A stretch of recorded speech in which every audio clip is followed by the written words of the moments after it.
मी कराड दक्षिण या मतदारसंघामध्ये भारतीय जनता पार्टीचे उमेदवार डॉक्टर अतुलबाबा भोसले यांच्या प्रचारासाठी आलेलो आहे। खरं म्हणजे या ठिकाणचे काँग्रेसचे असलेले आताचे उमेदवार यांनी रिटायर्ड होऊन घरी जावं। लोक त्यांना रिटायर्ड यावेळी नक्की करतील, कारण आता 78 झाली, बस पुरं करा। कारण ज्याने काही विकास केलेला नाही आहे आणि जे विकास करण्यात आता विकास करायला ते समर्थ नाही आहे, अशा लोकांना घरी पाठवण्याशिवाय दुसरा पर्याय नाही आहे। त्यांना त्यांच्या कारकिर्दीमधला एकही प्रोजेक्ट दाखवायला या कराडमध्ये नाही आहे।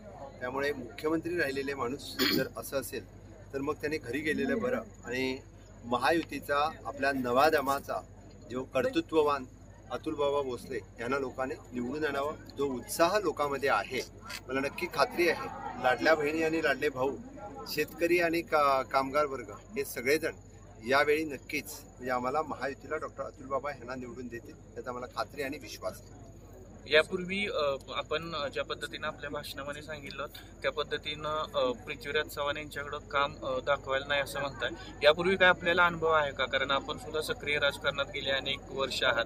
कोणता अनुभव आहे का की पृथ्वीराज चव्हाणांकडून असं काम झालेलं नाही? हे तुम्ही मला विचारण्यापेक्षा खरं म्हणजे त्यांनाच विचारायला पाहिजे। त्याने केलेला प्रोजेक्ट या मतदारसंघामध्ये कुठला आहे हा त्यांना विचारा किंवा लोकांना विचारा, लोक सांगतील।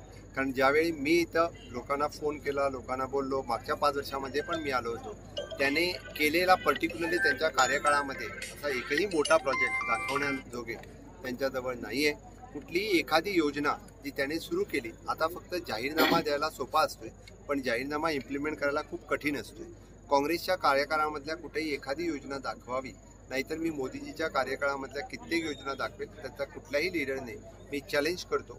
कारण म्हणजे मोदीजींच्या कार्यकाळात आणि महायुतीच्या कार्यकाळामध्ये एवढ्या योजना सुरू झालेल्या आहेत आणि त्या दीर्घकाळ टिकण्यासाठी it is not for the temporary. गोव्याच्या मुख्यमंत्र्याला महाराष्ट्रामध्ये प्रचार करावा यावा लागतो, महायुती अडचण आहे की काय?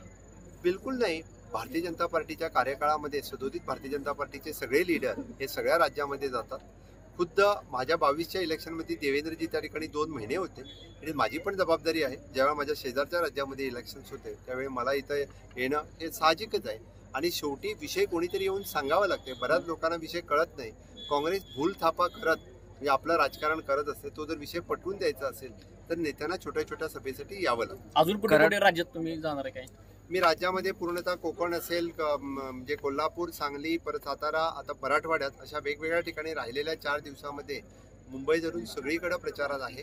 त्यामुळे वेगवेगळ्या ठिकाणी कोपरा सभा घेणं, प्रोफेशनल लोकांशी बोलणं आणि मोदीजीच्या कार्यकाळामध्ये एनडीएच्या सरकारात जे देशभर काम आणि महाराष्ट्रात जे काम झालेलं आहे आणि मोदीजींचं विजन विकसित भारत 2047 हे लोकांपर्यंत ठेवणं हे माझं काम आहे। लोकांना कन्व्हिन्स करून परत एकदा महाराष्ट्रामध्ये महायुतीचं सरकार आणणं, यासाठी कार्यकर्ता या नात्याने म्हणजे छोट्या मीटिंग पासून मोठ्या मीटिंग मी सगळ्या अटेंड करत असतो। कराडच्या उड्डाणपुलाबाबत पृथ्वीराज चव्हाण यांच्याकडून दावा केला जातो। उड्डाणपूल नाही तर पूर्ण महाराष्ट्रातले उड्डाणपूल हे सगळे गडकरीमुळे झालेले आहेत, मोदीजीमुळे झालेले आहेत। हे कोणी दुसऱ्या तिसऱ्याने सांगायची गरज नाहीये, कारण खुद्द गडकरीजी हे महाराष्ट्रातले आहेत।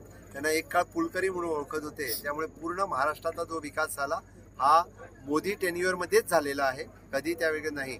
मग तो समृद्धी महामार्ग असेल किंवा कोस्टल रोड असेल किंवा अटल सेतू असेल, असले विक्रमी प्रोजेक्ट जेव्हा महाराष्ट्राला ह्या युती सरकारने दिलेले आहेत, त्यामुळे महाराष्ट्रातील जनतेने मला वाटतं खात्री आहे आणि नक्कीच महाराष्ट्रातील जनता परत एकदा महायुतीचं सरकार निवडून आणेल याचा विश्वास आहे।